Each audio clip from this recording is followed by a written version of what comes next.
Hey everyone, this is Ezra from NextGen Studio X here, and today I'm bringing you a new tutorial, and today we're going to be working on creating a logo like this.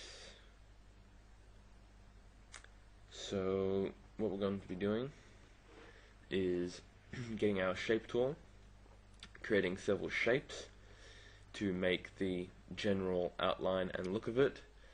Then we're going to be using the gradient tool and the pen tool to make the reflections.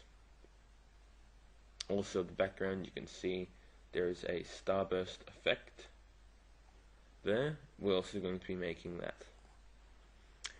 So we're going to make a new document, 800 by 800 pixels, and first we're going to create that starburst effect. So first we are going to go from a very dark grey to a slightly lighter grey, and we're just going to drag it from one corner to the other corner, like so. Then what we are going to do is we are going to create a new layer, get our rectangular marquee tool, and we're going to just draw some rectangles.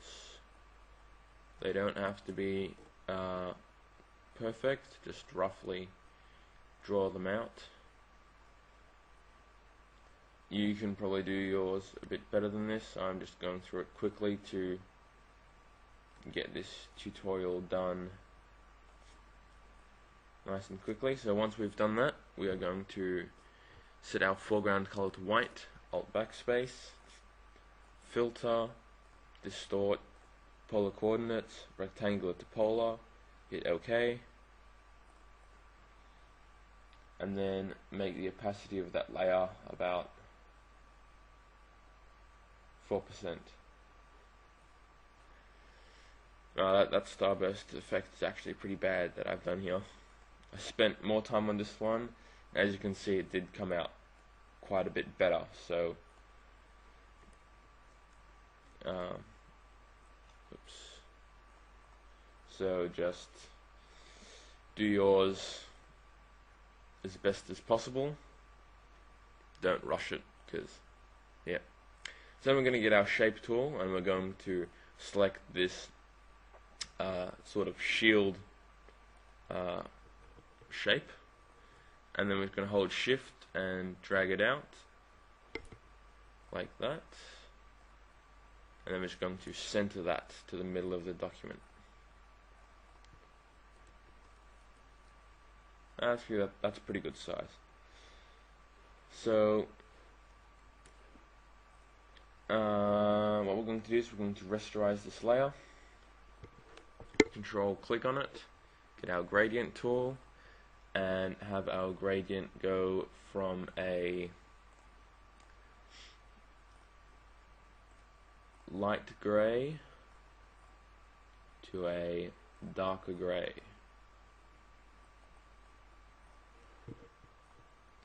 And then we're just going to drag that out.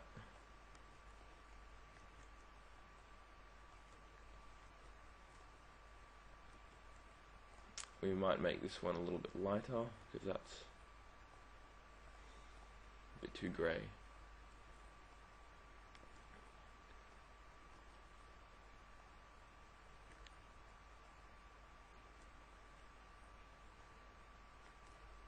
Whoops, I have it on radial, that's why it's looking weird. So make sure you have it on linear, your gradient. That's good. And then we're going to Control J that layer to duplicate it. Control click on the thumbnail to select it. I'm just going to make it a different color so we can see how much we are resizing it. Control T, hold shift and alt, and then make it smaller. Just a little smaller. On this one, we're going to control click, make our foreground color white, Alt Backspace, and then Control J again, Control T. Oops, actually, so we can see it better, I'm going to make it black, and then we're going to size it down again.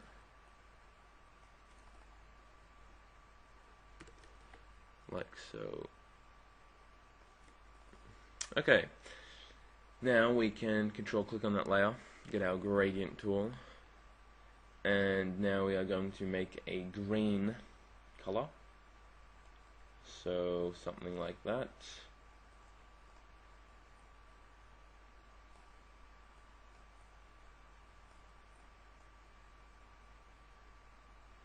Okay, so once you've got your gradient tool and you've made your colors, control click on that thumbnail again to select it, and then select the radial gradient and just drag it out.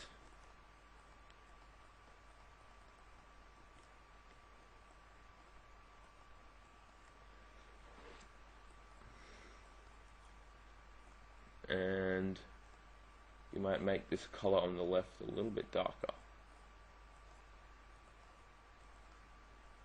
like that. Okay, now we're going to add some layer styles, so double click on that layer. I'm just going to put in an inner glow, make it a very dark gray, normal, blend mode normal, and we're going to put the size up to 24.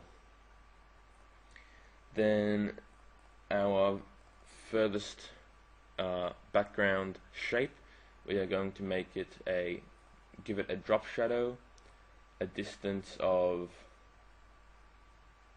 about 18, and we'll keep the blend mode multiplying, and the color can still be black. Now that that is done, we can create a new layer. Get the pen tool, click once somewhere on the left there, about there, click on the right, drag it out, and then we want to get our direct selection tool and drag this dot in, like so. Then we're going to get our pen tool again, go down to about halfway, click and drag it in,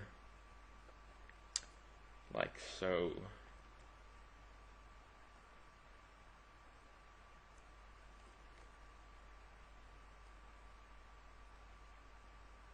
Okay, then we're just going to complete the selection, then we're going to right click, make selection, OK. Get our gradient tool, and I've already made a preset for this, and what you want to do is you want to set the far left to a yellowy green. I used, the color code is AAE93B, and then on the right I used 67AFOO. Okay, and then on the left we want to set the opacity to 90%, and on the right we want to set it to 10%. Then we are just going to click and drag out. See what we can get.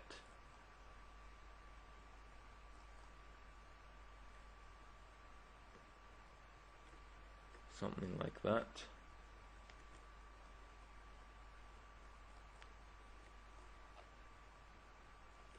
Okay, something like that, and then we're going to control click on this shape, right click, select inverse, delete to get rid of that part on the left there,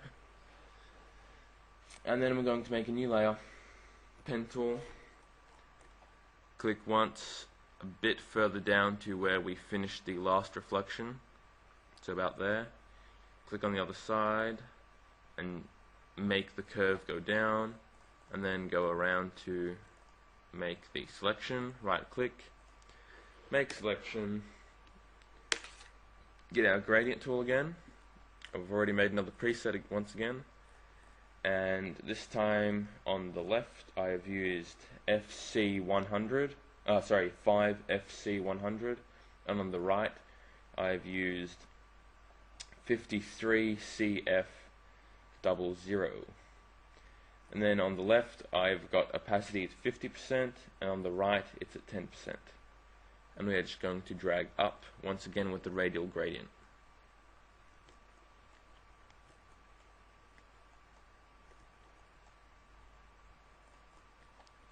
So that looks fairly good. We are going to control click on that shape again, right click, select inverse, delete. Now for the text, we are going to get our text tool. I'm using the font Ethnocentric. That's right. And I'm just going to do what I did in the example, which is a giant T. I'm going to put it up to 400, font up to 400. Control click on that shape again, and we are just going to center that. Drag it below the first reflection, but we want it above the second one. Okay? So you want it in the middle of those two reflections. Then on that layer, we want to turn the opacity down to 50%. Actually, maybe a bit less, maybe 40%. Then we want to get another text. We don't want it to be so big this time. So, and I'm just going to write tutorials.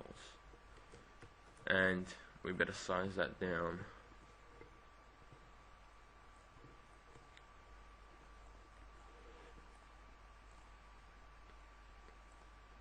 Tutorial. And then Control T, we can resize it down again. Control click on that shape to center it.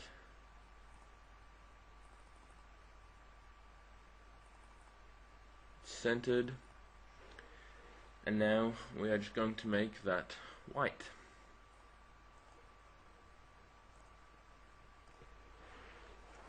So that is our end result. I did that fairly quickly. I spent a lot more time on this one, and therefore it came out better. This one was just quick for a tutorial, but if you spend more time finding a good gradient for the color you're doing, if you spend more time making sure the shapes are the correct size, as well as the background is right, you will get a much better outcome than what I got here. So this is what you're aiming for, something like this. I hope you enjoyed the tutorial. I wish you good luck in making your logos. And this has been Ezra from NextGen Studio X, and thank you for watching.